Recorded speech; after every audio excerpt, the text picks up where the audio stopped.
We've all wondered this question for a long time. What will escaping from Tarkov actually look like as a game mechanic?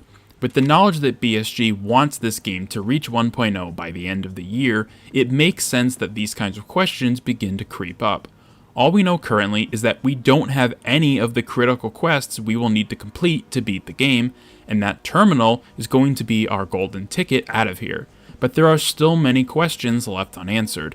What is the new story progression going to look like? What will we need to do to reach the end game? How much of the game will we go through before the option to leave becomes available? A lot of unique and interesting questions that we never really had to think about. Everyone kind of hand-waved the idea of reaching 1.0 off as the years went on because it just felt like BSG was never gonna get there. But they are determined to see it through by the end of 2025, and I hope they can deliver on that timeline. In the meantime, I think asking, answering, and coming up with some hypothesis about what Tarkov will look like with all the main quests integrated is interesting and compelling. So let's do just that. What will the players in EFT have to do in order to beat the game and finally escape from Tarkov? As has been mentioned many times by Nikita and BSG, the main story quests will be the primary focus once 1.0 happens, and that's how you will actually progress through the game. Any quests that are currently in Tarkov will become kind of filler, if you will. But even with that limited knowledge, there are still many questions that we can ask. What are the main story quests going to look like? How involved are they going to be? How many are there going to be? Are they going to be similar in style to quests we have now, or is there going to be a whole new dimension built around them? It's all good food for thought, and just thinking about it logically, I can only imagine they involve passing information and doing favors for the traders in exchange for new contact points between them and potential solutions for escaping. If anything, I hope they kind of feel reminiscent of Stalker Anomaly's main story quests. The progression in that game feels really natural, and you find yourself doing a bunch of side quests while on the main path, and my hope is that Tarkov feels similar in that regard. You talk to, let's say, Prapor, and he basically says, well, if you want to escape, you'll need X, Y, and Z, and in order to get all of that, I'll need some favors. And that's kind of our introduction to the entire main story questline. Across the journey, we'll discover and meet all the traders we've come to love, or hate if you're Jaeger, and from there, they all kind of work together in creating this narrative that we follow along with in order to get our ticket out of Tarkov. What interests me the most are the situations where you'll have a quest item that can be turned in, but multiple people want it and are providing different rewards for that quest. Kind of like Chemical Part 4, that questline where you read the flavor text is interesting in how 3 different traders want that information and how you can manipulate and backstab anybody you want. I really hope those elements make it into the main story. Another major component to the main story is the map Terminal and the role it's going to be playing for us to escape. I'll be honest, I thought Terminal was going to be another PvP map, but from what others have said and what BSG has told us, that doesn't seem to be the case. It might end up being a single-player exclusive map that we interact with multiple times, and once we have everything they require to board a ship, that's how we'll end up escaping, because it won't be done by a plane terminal, but by a seaport. If we use the raid series that BSG made as the example, it's going to require special access to even get into without being shot on sight.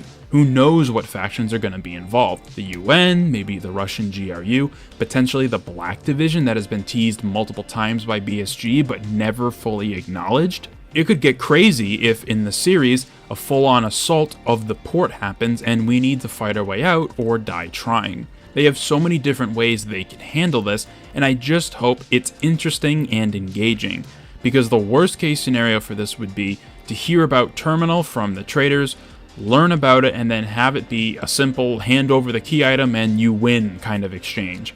I honestly doubt it'll be that simple, but the thought does worry me even just a little bit. Another major question I have with the main story is whether or not we will need to interact with Ref and Arena in order to progress the story. Considering that it's an alternative game mode that we need to pay for, the quick answer would be no. But for some reason, I could see BSG incorporating at least Ref as a character into the main story and weaving some of his elements into the core gameplay loop. Perhaps he has intel on what's happening, and first doing some stuff for him in Arena, he will ease the obtainment of certain key items or something like that. Again, because Arena is paid, I doubt they will lock off anything substantial to Arena specifically, but maybe they could incentivize people who do own Arena some more gear or perhaps some shortcuts in the story by going through Ref. Again, I'm just spitballing, and I'm unsure if I would even want something like this in Arena or the main story, but we can't fully rule out the possibility of something like that happening. One component I am curious whether they will also add into the game is cutscenes of any kind, even ones that are similar to how talking with Lightkeeper are handled. While not a fully CG cutscene, it does run off in-game assets while a live raid is active in the background, and we know for a fact that Prapor is the next trader that has a fully functioning model in-game. Whether or not we will see all the traders get the same treatment, only some of them, or if the idea gets scrapped by the time 1.0 happens, it's still up in the air. I would love to actually talk to these people, have some dialogue options that may affect how some future interactions play out, and see more of this world brought into the light instead of everything happening through menus and outside of raid. Talking to these people should be risky, maybe not to the point where you can get attacked while interacting with them, but if the traders are in the world, that means in order to see them, you must venture out and put your life and gear on the line. It reminds me of a modded DayZ server I played that had Tarkov elements, but all the traders were on the map, and you could get attacked while talking to them. Maybe the gameplay loop isn't the most ideal for how much work we might need to put in, so keeping us safe at least while talking to them seems like the best course of action. But who knows, I could be totally wrong with how BSG is thinking about this mechanic should it ever come to fruition. How players will escape from Tarkov is still up in the air. Tons of questions with barely any answers, and we can only wait and trust that BSG will add interesting and fun solutions that makes people not only want to see the game all the way to the end, but to escape and try again perhaps. I imagine that's how you iterate on the prestige system. By beating the game, you have the option of starting over and prestiging instead of keeping all your gear and just playing the game normally. Again, there are a lot of directions this can be taken, but regardless, the most important thing about beating EFT is that it has to feel fulfilling. Like we accomplished something huge and got to see the fruits of our labor on full display, because that's all a lot of us want at this point, to see this game through to the end and what the experience looks like as a finished product. Thank you very much for taking the time out of your day to watch this video. Let me know down in the comment section below your thoughts on what escaping EFT should look like, what you hope to get out of the entire experience as a whole, and be sure to subscribe for more videos about how we are going to finally see the end of a game that has been in development for over a decade. I hope to see you in future ones.